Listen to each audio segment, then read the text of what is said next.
You are now listening to the MVP podcast where we break down the business of sports. My name is Courtney. And I'm Jimmy. And on this episode, we talk to the legendary Henoc Muamba, 12-year veteran of the CFL who just hung up the cleats. Now, this guy over his career did it all from being drafted as a first overall pick to the Winnipeg Blue Bombers and then starting out his career rocky and finishing it 2022. He won the Grey Cup, getting an interception in the end of the game to really solidify the win, walked off the field as a Grey Cup MVP and most outstanding Canadian. This is a guy who has had multiple 100-tackle seasons. He's played for 5 franchises in the CFL, and he spent time in the NFL with the Indianapolis Colts. He's got his own foundation. He's doing work in broadcast. This guy is everywhere, and he is a model of how to transition out of the game. So this episode has lots of great stories, and I can't wait for you guys to listen to it. Yeah, you know what? There's not many stories that make me want to run through a wall that's not related to football, but this is actually one of those stories. When it comes to transitioning out of the CFL as a pro athlete, this is definitely a blueprint that you can take on. But we're not going to go on too much about that. You got to listen to the episode to get those gems, but you already know what you got to do. This ain't free. Okay, it is free, but all we ask is that you give us a like and subscribe if you're on YouTube. And if you're on Spotify, make sure you leave a rating. Without further ado, here is our conversation with Henoc Muamba. I appreciate you doing this, man. Like a guy like yourself won a championship. You've been all-star. You've been MVP. You've done it at every level, from St. FX to the CFL to the NFL. But it looks like something that would have come easy to a guy like you. You played 12 years pro ball, man. That's a long time. But I was reading an article and they were talking about when you were first in Indy and right before, before everything was official and before you really made the team, you're in a hotel room with your roommate and the doubts are swirling and you're not really sure if you're going to make it or not, but you have an opportunity of a lifetime ahead of you. What's going through your mind at that time? And tell me how you arrived at that moment. Man, that's a great question. And so what was going on at the time actually was the fact that NFL was, became a goal of mine. And I like to say it like that because it was never like a dream of mine. When I talk about football, and I've only started to share this after I retired, because when a better time, right? But like football was never a dream of mine. You know what I mean? Like I never dreamt to get to the pros, and that was not a dream. It became a dream later on, right? And so after a while of playing, and I kind of saw a future in the game and whatnot, and started off in the CFL, I find myself in the NFL. Like what am I doing there? Like what am I doing there, right? So you have a little bit of imposter syndrome, right? You ask yourself a few questions. Like I could really relate. I don't know if you remember, LeBron was adamant, him and his camp when they were just talking about, I'm just a kid from Akron, right? That was his thing. And I could completely relate to that because, that's me. Like I'm a kid that was born in the Congo. People don't realize, like, I'm a kid that's born in the Congo. I shouldn't be where I am. That's what was going through my mind. Like, born in the Congo, lived in Canada, grew up in Mississauga, lived in Montreal, grew up in Mississauga, went to school in Nova Scotia, and started in the CFL, and now I'm in the NFL. Like, what's going on, right? So you got a little bit of imposter syndrome. But the worst part about it, though, was the fact that I'm in a whole new country playing football at the highest of the levels. And I'm not at 100% necessarily because I'm a student of the game. I'm a student of life. And I've always kind of, grew in the game even after I started playing kind of late. Yeah. But I grew in the game because of the fact that I'm a student. Like I listen deeply, right? And that's how I kind of grew. And so I found myself in the NFL, but right when I signed with the Indianapolis Colts, I actually had to go through a surgery. And that was my first surgery ever. And what was that? What was that surgery on? What body? It was my knee. It was my knee. I had to get a scope because it was bugging me the first 3 years.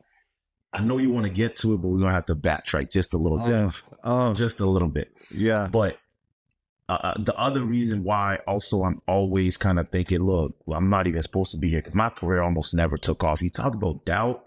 Like, I get drafted first overall. Yes. Courtney, my very first preseason. I'm talking about preseason, not regular season game, preseason game. Who were you playing against? We were playing against the Montreal Alouettes, a guy by the name of Rico McCoy. He wore number 5. He went to the University of Tennessee. I'm sorry to put you out like that, my boy, but he didn't necessarily know his assignment, and he kind of ran into my lane covering punt, and it wasn't even my core yet. I'm a rookie. I'm trying to show everybody that I deserve to be on the team. You know, I deserve to be drafted first overall. You know the pressure that comes with, you know, the pros, let alone being drafted first overall. From the media, from your teammates, from the fans, from your coaches, all around, all over the world, right? All over the place. And so preseason game, I get knocked out, and you know, the doctors tell me, hey, look, you're gonna be out for 4 to 6 weeks. And up until that point, I had been really good as far as like healing. I had some ankle sprain. Yeah, everybody who plays gets hurt. You know, you always get hurt. But it never was the amount of time that people would tell me. Like, I took care of myself pretty well. Right. And I have great genetics. Yeah, you got that Congo blood, baby. We can say that. And so I've always been pretty good. And so he says 4 to 6 weeks. I'm like, oh, man, that's easy. I'll be back in about 2-3 weeks. Yeah. I'm a speed fast forward. I actually ended up missing half of my first season. Oh, from that first injury, I missed 9 weeks. Now I'm speaking really fast and I'm skipping a lot of different things. But you talk about doubt. I question myself. Like, hey, look, do I even belong here? Is this really for me? You know, the trajectory really seemed like it was gonna, you know, go all the way to the top. But this might be it. Maybe the best part of my career was just being drafted first overall. We see it all the time. And those are some of the thoughts that kind of were crossing my mind. And sure enough, 9 weeks, I missed half of the season, and I come back and I don't even feel like myself, you know, right? Miss half of the season, you're rehabbing and you're coming back and you're learning a whole new game. And the first year is rough too, just because I just remember my first year, and you were probably different, but because you had a different situation, and you a linebacker. You know, linebackers are meatheads. Like me, in my first season, I didn't lift any weights, so like I was losing weight and all that kind of stuff, and like that didn't help me adjust to the pros. But yeah, so 9 weeks go by, you bounce back, and then over the course of the next 2 years, you begin to show everybody exactly why you were taken first overall. I believe it was in your 3rd season. Didn't you have over 100 tackles with Winnipeg? Yeah, and I actually started my 2nd season, yes. But my 3rd season, I had over 100 tackles. 2nd season, I was an all-star. But, you know, I started up the season in my 2nd year. I was still a backup, right? I missed half the season my 1st year. Right. Went to the Grey Cup and lost. Yeah. But I was a special teamer, some packages here and there. Yeah. My 2nd season, I'm a backup. I'm killing it on special team, though, doing my thing. Of course. And then we reached like week 4, week 5, right? Into my 2nd season, bye week. I remember going down to my boys. I met with my boy. My brother actually had the same bye week. He was playing for BC at the time. We meet up in San Diego. My boy was playing for the Chargers, Vaughn Martin. So shout out to Vaughn. Yeah, shout out to Vaughn. So we're kicking it in San Diego. Then I come back. Coach calls me in the office. He says, "Hey, look, look, the guy in front of you, P. was his name. He's doing well. He's not playing bad, but we're gonna give you an opportunity. I want to see what you got. So you're gonna be the starter for next game." I'm not. What? All right, bet. But I went in there and then started just killing. The rest. First game, 2nd game, they said never. So then I became the starter from there on. But I wanted to bring that back when I'm talking about the doubt, and specifically in that stage. Like, there's been doubt in my career, especially at the beginning, because at one point I really thought it wasn't going to take off at all. Yeah. But even when I went to the NFL, my phone is blowing up. Henoc, man, you killing it. You the man. Da, da, da, da, da. But Do us people proud.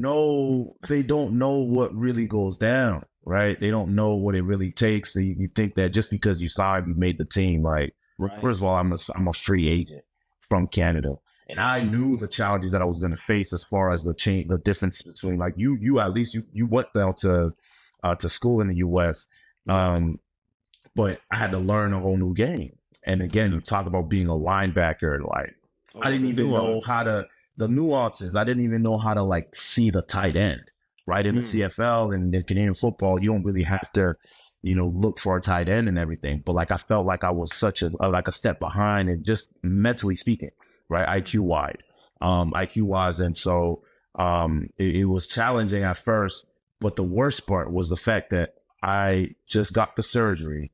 Yeah. And I really didn't feel like myself. I couldn't run as fast as I knew I could. I wasn't as quick as I knew I could be. I wasn't as fast and whatnot. But so what did you do when you're in that moment? Like, you eventually end up making the team in Indy, but, like, where was the switch? Like, did you talk to somebody? Do you have mantras? Like, did you just hit some push-ups? Did you read the Bible? Like, what did you do that got your mind right so that you could get out? I have like I'm a man of faith. I have a strong faith. Grew up in the church and everything. My parents, have always been close. My wife has been supporting me from the jump, and then all that. So, like, I have a good support system already. But I'm in that place, you by yourself, right? I'm by myself, and I really felt like it was like a dark, deep cave, man. Like a deep, dark cave where, I'm so close to doing something. I'm like, okay, I want to do this, but I'm so far at the same time. And so this is what I remember doing because, and I talk about this all the time. Like, I remember, like, I couldn't necessarily believe the things that were true about myself. And I had to literally convince myself that those things were true. Right. And what I did was I started writing these things down that I knew were true to be about myself, but I couldn't necessarily believe them at that time, that I was doubting about myself. So I wrote them down. And part from a biblical perspective, like, it speaks about faith and believing, and what you say, you start to believe. Right. So I'm like, all right, let me do this. I'm going to write these things down that I know are true to be about myself, but I don't necessarily feel it. I don't necessarily believe it right now. So I wrote them down. 5 things about, like, how I know that I'm fast. I know that I can learn fast. I was having so many challenges when I was having meetings with my linebacker coach, and he'd be spending like 30 minutes speaking so fast, and I'd leave the meeting like, what did he just say? Right. And I had an intense Coach Vince was an intense linebacker coach. He's the old coach that used to do the bench press at the combine. That was him. And so he was super intense. But so there was mental challenges. There was physical challenges. And so I started writing these things down, and I put them all over my hotel room. And I didn't have a roommate. It was by myself. So I'd go to the facility, get some treatment, come back to at the time, it was right before the season started, right before OTAs. Hey, NFL, they treat y'all nice, because I'm sure that CFL be doubling up on the hotel room. Yeah, nah, they took care of me. But it was also, they took care of me because they brought me in to get the surgery done before OTAs and whatnot. So they really took care of me. So I'm in the hotel room, and I put all these 5 or 6 things down on a piece of paper. I put one right in my bedroom. So I told myself every time I see it, I'm reading all of it. I put another one in the living room. So if I'm kicking out, I'm chilling, I'm not really studying, but I'm just there, I see it, I'm going to read it. I put another one in the kitchen. If I'm putting something together, I see it, I'm reading it. I put one in the bathroom. I'm going to the bathroom with number 1, number 2. I see it. I'm going to read it. Yeah. And then I put the last one right in front of the door as I'm exiting the room. And I placed it there as well. And I said, if I see it, I'm going to read that. Yeah. And so I just I just continued to repeat it to myself, the things that I knew were true about me, but didn't believe it. And so I would do it over and over and over and over. And to me, like, it really helped. It helped tremendously. And I always tell people, man, put things down on paper, read them, believe it out loud too. And it helps. It helps. You know, you talk about that switch. You talk about that mantra. You talk about changing the narrative in your mindset is amazing, because I always tell people, like, your mindset is your greatest asset. Right? Your mindset is your greatest asset. So you want to have it at the right place and at the right time. But sometimes it takes a little bit of convincing to yourself.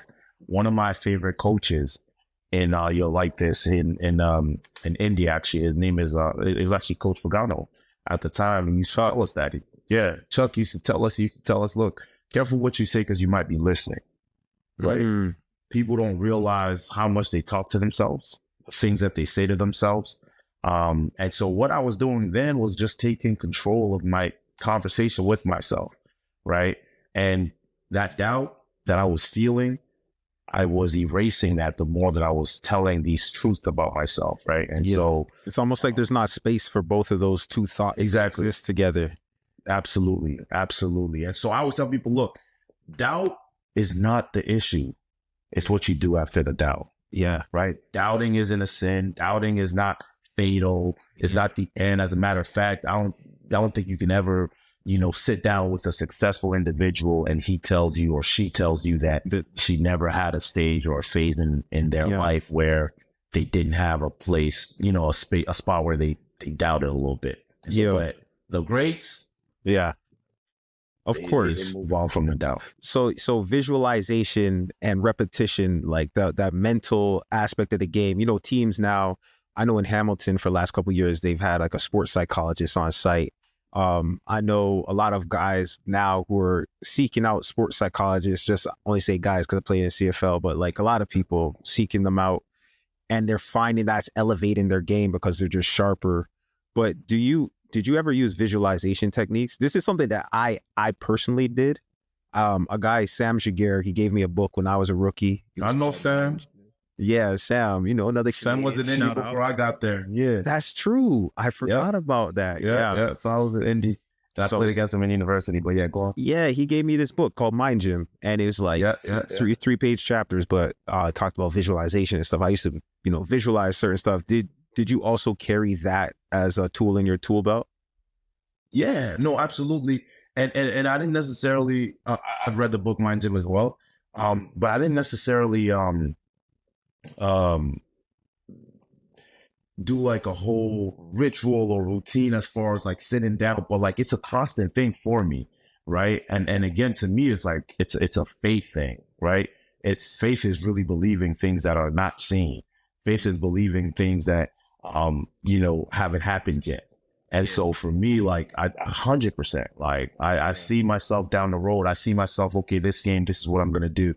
When I'm studying, okay, this play, these are the things that could potentially happen. It's a constant thing. So it's never really like just pregame or just practices or whatnot. Like it's constant. Right? And to be honest with you, like I'm at the stage in my life where I'm transitioning, and I've seen this before, right? I worked my butt off to get to a place where I'm at right now. And I saw this happening before. I saw kind of, the decisions that I'm having to make right now. So it's happening a little slower because I've already seen it in my head. And so it's the same thing with the game.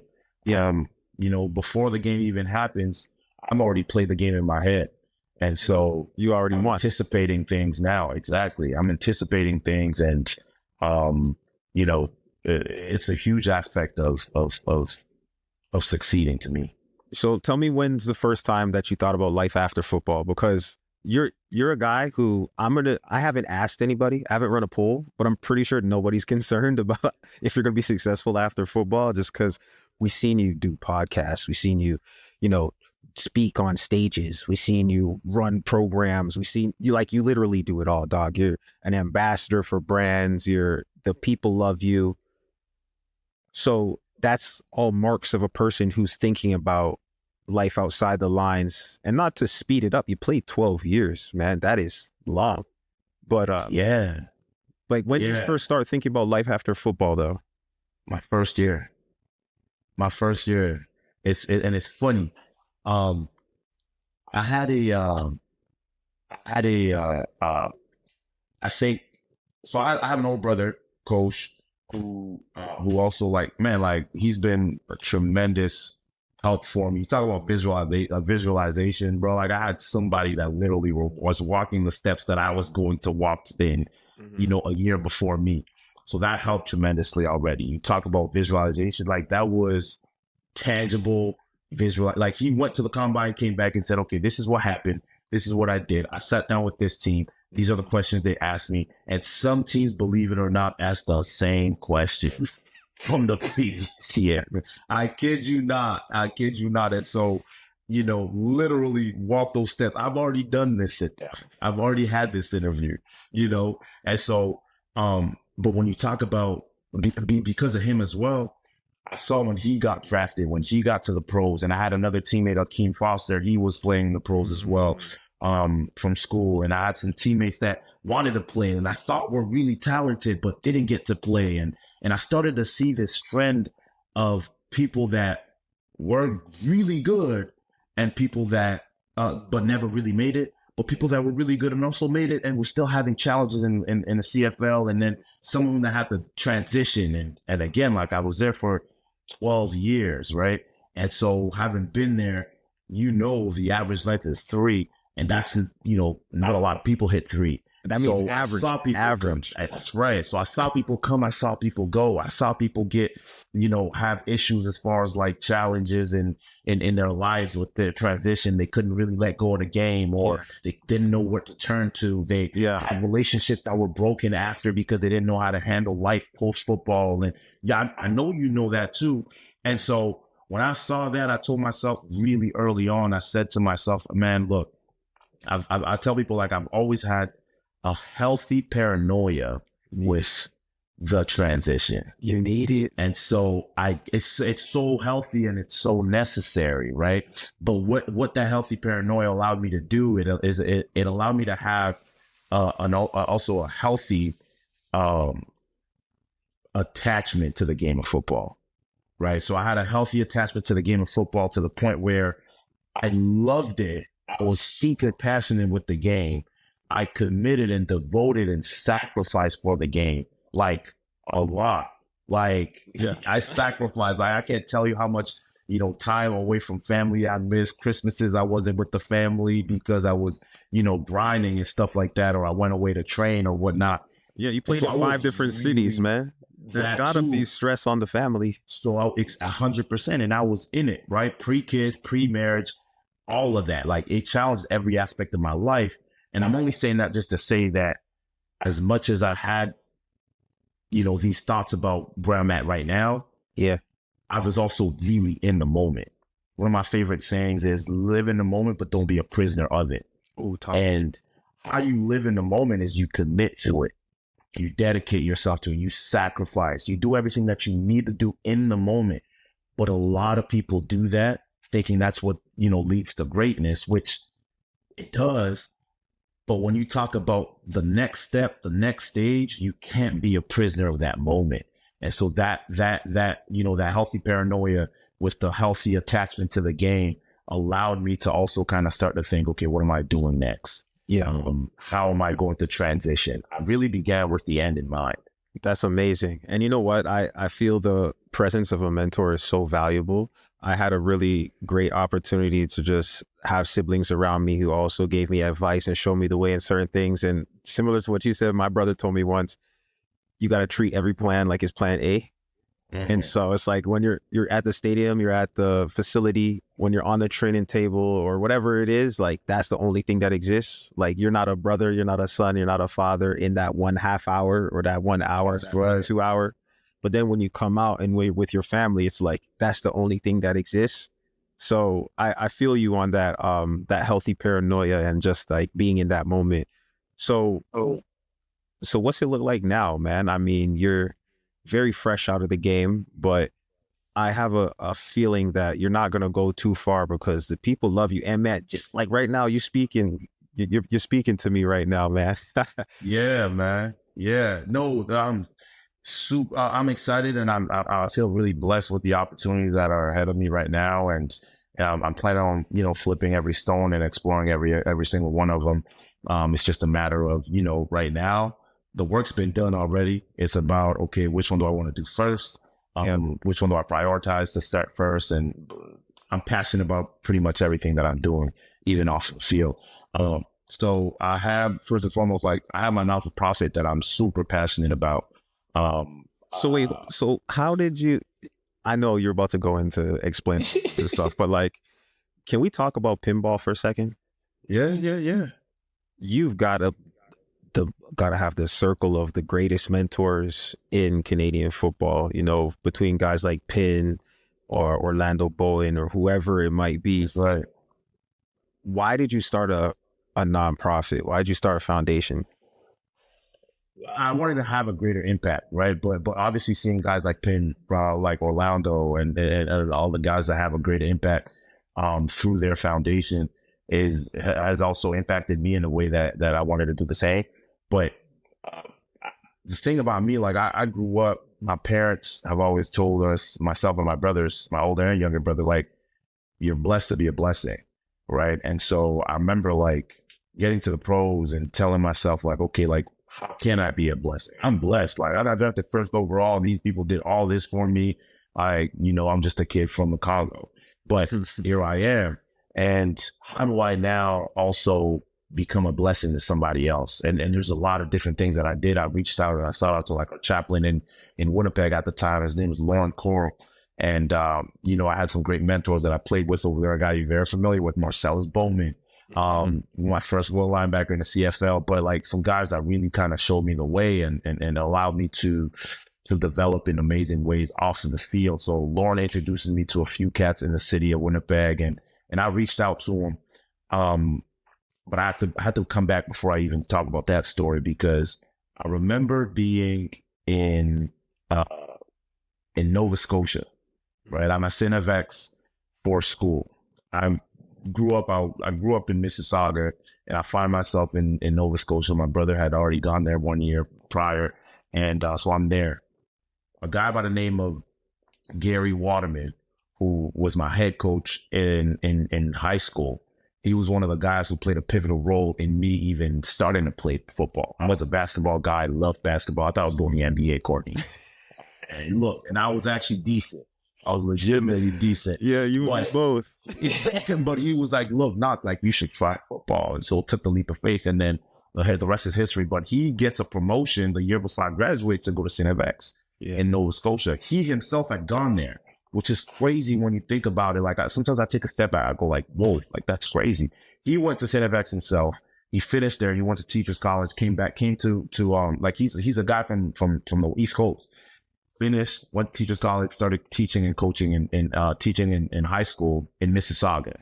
Like, what are the chances? Like, right, this is all divine when I look at it, how I see it. And so he's in Mississauga around the same time that I get to high school, and that's the time that he gets the promotion to go to X. So he goes there, but the year after, I had already played 1 year, and he said, I'm bringing you along with me next year when you're done. I'm like, what are you talking about? Playing football in university. And but he knew me very well. He knew my family very well. He had coached me, coached my brother. He had to deal with everything. Like when my parents and when my dad was telling us like, nah, like I'm not satisfied with your grades. You're not playing this basketball tournament. Like he was the one pleading for us to play. Yeah. But so he knew my family very well, and he knew us. So sure enough, after a while, I commit to Center of X, and I'm at X at this point now. And my first year, I didn't know enough about football to even have an impact on the field. Yeah. So when I think about it, like, I don't even know what I did my freshman year. But I finished the season finished, and I never worked as hard as I worked that first off season in university. But I had some great roommates, and all of them were older than me, all from the GTA. All of them were my mentors at the time, especially, including my brother. But the season ends, and these guys are planning for the off season, and this is what we're going to do, Henoc. We're going to do this. And I got a bunch of stories about that like really legitimately built and created that foundation for me when it comes to work ethic. But I learned it from those guys. And Gary Waterman, Coach Waterman, calls me in his office, and he tells me, Henoc, I want you to do something, because his first year there, he was coaching, but he was also teaching at a local elementary school nearby. He said, there's a kid over there you need to go speak to. Now, what is he talking about? Like, what are you saying? He said, you need to go talk to him. He gets in trouble all the time, but what I really think he needs is just a little bit of attention. I said, all right. I really wanted to say no, but I had so much respect and love for Gary that I said, all right, well, I don't know what I can do for him, but if you think that, me just going there and spending some time with him is going to help, then cool. So really, out of respect, I said yes. Mm-hmm. He said, okay, go meet this guy. This is the principal of the school. He's going to be expecting you on this day. So I go there, I meet the principal. The principal tells me, okay, you got to do a criminal record check. And we'd love for you to come as many times as you can. This guy's name, this little boy's name, his name is Josiah. When you come here, we'd love for you to come and spend the time with him. He doesn't even go outside. He gets in trouble all the time. Young kid, like he was in grade 5, grade 4. And so I see the principal and I say, okay, these are the times that I can come, depending on my schedule and how much it allowed me to get there. So I commit to doing that. And I finally start to come. And I get there 1 week, 2 weeks, 3 weeks, 4th week. Principal called me in the office. I'm like, shoot, I forgot to do the criminal record check again. I'm going to get in trouble. This might be done. He walks me in and he goes, goosebumps, like right away. I feel him right now. He goes, Henoc. And I tell him right now, I get in, I start to apologize. He goes, no, don't worry about it. Sit down. You need to do it, the criminal record check, but whatever you're doing with Josiah, please keep doing it. I'm like, what? Pin drop, man. I'm like, what? What are you talking about? And he said, this kid has not been getting in trouble. The teachers are wondering what's going on. The only thing that's changed is you spending the time with them. Courtney, I wasn't doing anything special, man. Like, we're spending time together. We were asking, I was asking him some questions. We're talking about his future. He was, he loved football. So whether it was football questions, I was a pretty good student.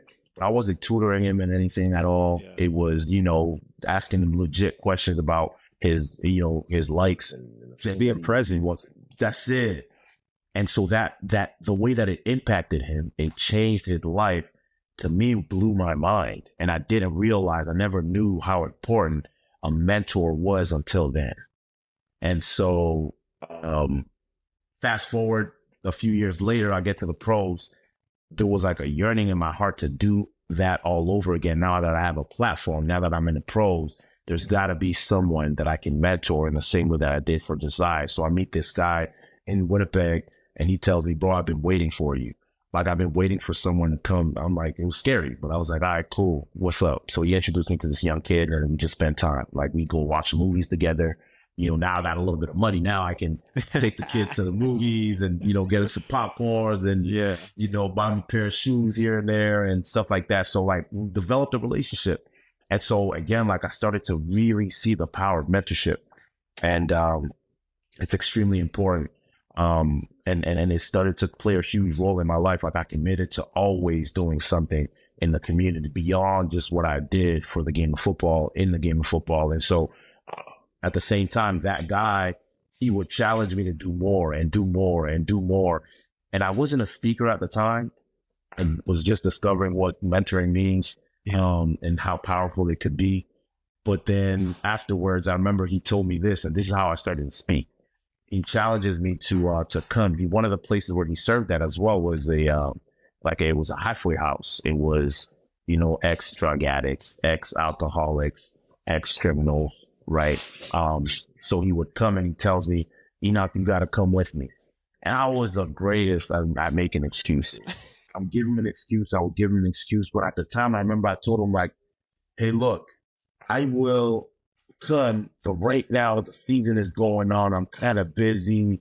I got to really give it my all for football and this, and that. And long story short, though, I told him, look, how about at the end of the season, let's get together.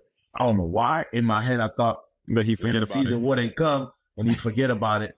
But sure enough, it came. And sure enough, he reminded me, oh, yeah, remember. And I'm a man of my word. So I told myself that let me go ahead and do this. It was another leap of faith, right? And leap of faith to me is a theme in my journey. It's a theme in my story. It's a theme in my life. After leaps of faith, things that really scare me, things that really intimidate me, usually typically turn into something huge for me. It transforms me into someone different, someone greater, right? I talk about the football thing. Yeah. I was a basketball guy Basketball guys is soft. It was a leap of faith to get on a football field. When he asked me to come, was it a leap of faith to get in front of people and talk? Like, were you nervous to talk, or was it was? I was absolutely nervous, man. When I was still in grade school, I hated presentations. Yeah, I hated being in front of my classes. I hated being, in front of the class and speaking. Hated that. I could just blend in. Like, right. I'm an introvert at heart. Right. And so I ended up having to, because I told him that, I said, okay, I'm going to keep my word. I remember he told me that I was staying in Winnipeg for a little bit longer at the end of the season. And after he tells me that, I get myself ready, and I'm a student. Start writing all kinds of notes down. Okay, this is what I'm going to talk about. After that, I'm going to transition to this, and then this. And I didn't really like even writing that much, but I was like, okay, like I got to do a good job. If I'm going to do this, he trusts me and he believes in me so much. I got to do a good job. I'm like, what am I even going to talk to these guys about? Yeah. And so he wanted me to talk about finishing well. I remember like it was yesterday, finishing well.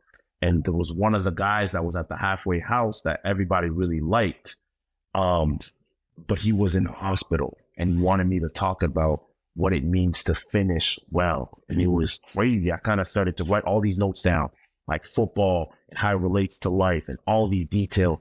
I had like 3 pages by the time I knew it. I'm in my own apartment in Winnipeg. And I'm like, okay, I'm prepared. I'm ready for this thing. The next day comes. I go to the halfway house with them.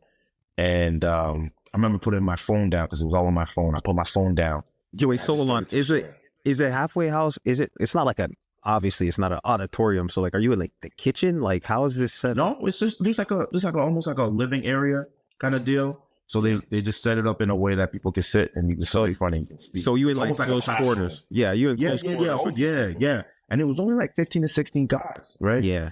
And so I remember just being there and putting my phone down, thinking I was going to look down on my notes because I didn't memorize everything. Right. But I'm a student enough to know like I can read down and look up. I'm like, worst case scenario, I'm doing that. I think these are great points.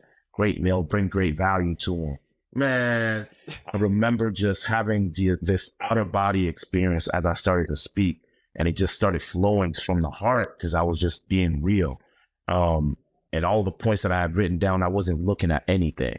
And it was an out-of-body experience where I remember like looking at me, looking at the guys, and looking at the guys that are looking at me. And some of them were like, man, like they could relate and they could understand the things that I was trying to convey. And that's when I was like, okay, I can do this. I got to do this. I got to do a little bit more of this. And the challenge is, though, when you do something for the first time, especially when you're intimidated and you have fears and whatnot, you're like, man, I don't know. You want to delay it. But the thing that I realized over the years is that you just got to go again. You go again. You get your reps in. And so I started doing a little bit more of that. But that's how I started kind of getting involved in the community. That's how I started kind of speaking a little bit more. And every city that I would be in, I would want to replicate what I had done in the previous and do a little bit more and do a little bit more network and find people that kind of brainstorm on how I can impact in a greater way. And so, eventually it led to me thinking about, okay, well, and I would always, like, I had teammates that would have camps, that would have programs, and lots of people starting. I'm like, I'm here, I'm there. I always volunteered to kind of be a part of it. And so after a while, I said, look, you know what? Let me build something for myself as well. And this to me, it's kind of like a legacy thing, right? This is something that I would love to outlive me, long after I'm gone. Forget the number one draft pick, forget the Grey Cups, forget the MVPs. Like, right, this is really what's going to live on. And so, that's the idea behind the foundation. So real quick though, like just some practical notes, because I know there's a couple people who've personally asked me about this recently, but just at a high level, like what are some of the steps to building a foundation or like starting a nonprofit?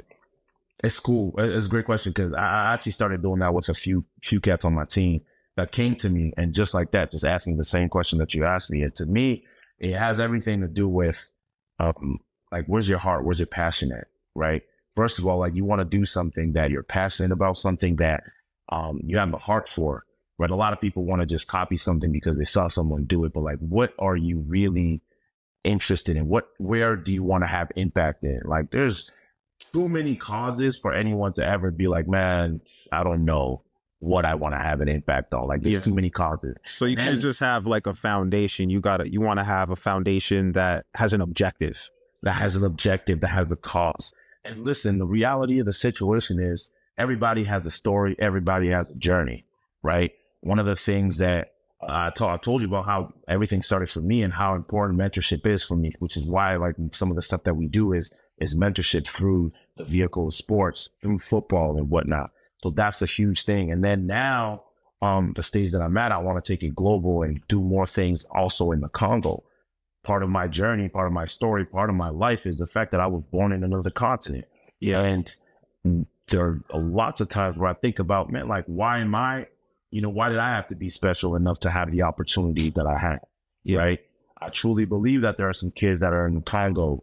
And I only say Congo because that's where I was born. I know there's more, but there's some kids in the Congo that are probably more athletic than me, that can jump higher, that can run faster. Yeah. I don't know how many look better than me, Courtney, but tell the truth now. The truth. But I'll tell you what, though, like, there's kids that are more talented than Henoc Muamba. And the only difference between me and them, or them and I, is the fact that, I had some parents that were bold enough, courageous enough to, take this leap of faith, right, and leave a whole continent to start fresh with 3 young boys. That's crazy. What I'm saying? And so my whole mindset behind my foundation has been the fact that I want to be able to bring that same opportunity that was afforded to me because of my parents' boldness, because of my parents' courage. I'm going to bring that opportunity to some of the kids that are also in the Congo. And like I said, like, to me, it's far beyond the game of football. It's really about life development. It's really about growth. Right. In the same way that football has impacted me, has formed me and helped me grow. That's really what I want to be able to provide to some of the kids. Yeah. So do you have like a board of advisors do you have like a lawyer, or there's somebody who you had to get with, and maybe, you got the strategic mind and they're the operational person who kind of like puts the pieces together? Like, what are the 100% players in putting a foundation together? Great question. So I wouldn't necessarily tell people to start off that fast. Like, start small, right? Start small. What is your vision? What's your passion? What is your story? And who do you want to impact? Start from there and do a little bit, then do a little bit more, do a little bit more. And then when you get to the level where, you're handling more things, now you start to build your team, which is what I've been doing over the last 2-3 years now.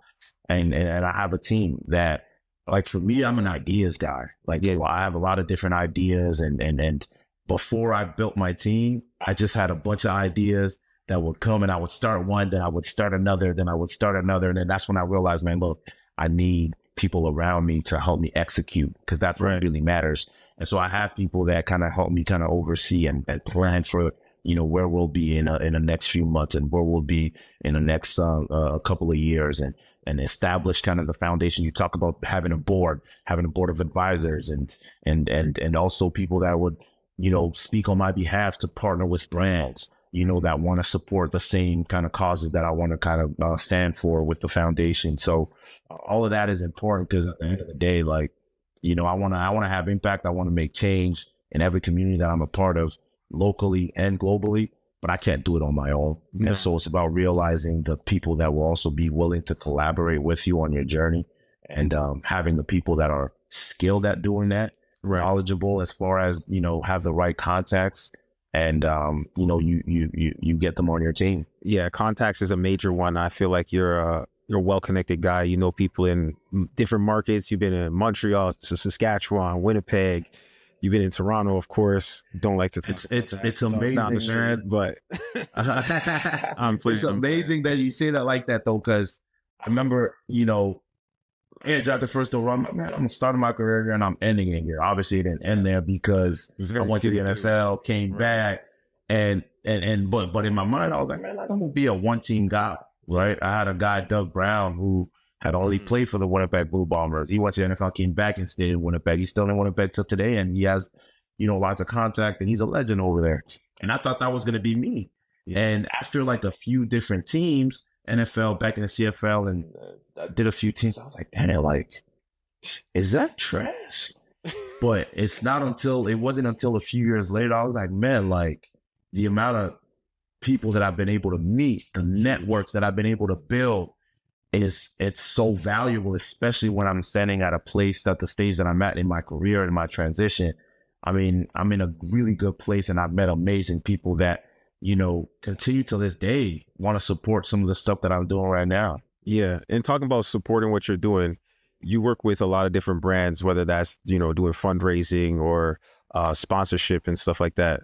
So like, why do brands want to work with Henoc? Like, and what can people do to make themselves more appealing, aside from be the most outstanding Canadian in the Grey Cup or the MVP of the championship game of the CFL? Like how are I go to the Raptors game, I'm sitting in great seats. I know you remember this. I'm sitting in phenomenal seats. I'm sitting in like row 10. And then I look on the baseline. Who's on the baseline? This guy sitting there with Superfan Nav watching the game. Like, so you know a lot. You know a lot of folks, man. But like, why do people like you and want to work with you? And how can somebody go about building a strong network? Man, I think networking is one of those things that we don't talk enough about, right? It's one of those skills that is so essential. You don't learn that in school, but it's so essential. And when I figured it out, I started doubling down heavy, right? And again, like I kid you not, Courtney, man, I'm a guy, I would rather be at the house. I would rather be at home. I don't want to go to no events. I don't want to do anything. I told my wife, I'm long-winded, so I apologize already, but I'm going to get to answering your question. But I told my wife a year ago, right? A year ago that, this is good. This just for you, for your pod, man. But I told my wife a year ago, I never told anybody this, but I told my wife a year ago, we're laying in bed, about to go to sleep. I'm like, babe, can I tell you something I've never told you before? She's like, hesitantly saying, yes. I said, do you realize that I've been acting the last 11 years? It's like a year ago, 11 years in football. She was laughing like super hard for like a month straight. She'll randomly start laughing. What are you laughing at? She's like, I can't believe you told me that. And I was like, no, seriously, like in my heart of hearts, at my core, I'm an introvert. I want to be home. I want to be left alone. I don't want to talk to people. But again, it's like through the game of football, through the pressures, through the challenges, through the leaps of faith that I've taken over the years, and through networking that I've learned to be this leader, be this communicator, right? And start to understand relationships, developing relationships, cultivating relationships. And so I talk about, one of the concepts that I've been thinking about lately is how, like, if you really want to be great, a lot of times you have to be a killer. I'm not talking about, stabbing and literally killing anybody. I know this is rated PG, but I'm talking about killing the version of yourself that is not going to take you to that next level. And I had to do that with myself. And then when you're killing who you are to become someone better, to transform into a better version of yourself, it's something that's got to be repetitive, because you don't realize how resilient your core is, right? Because you're going to come back to being, man, I want to be by myself. I don't want to talk to anybody. But I started to kind of kill that person. And to this day, I don't think he's dead. Like I still enjoy my personal time. I still enjoy being at home. I still enjoy doing that. You just sometimes, just stay aside, right? But this is what we need right now to be appealing to some brands. Let's go network. Let's go talk to different individuals. And so I think one of the reasons why brands really want to work with Henoc is beyond just the fact that he performed well on the field.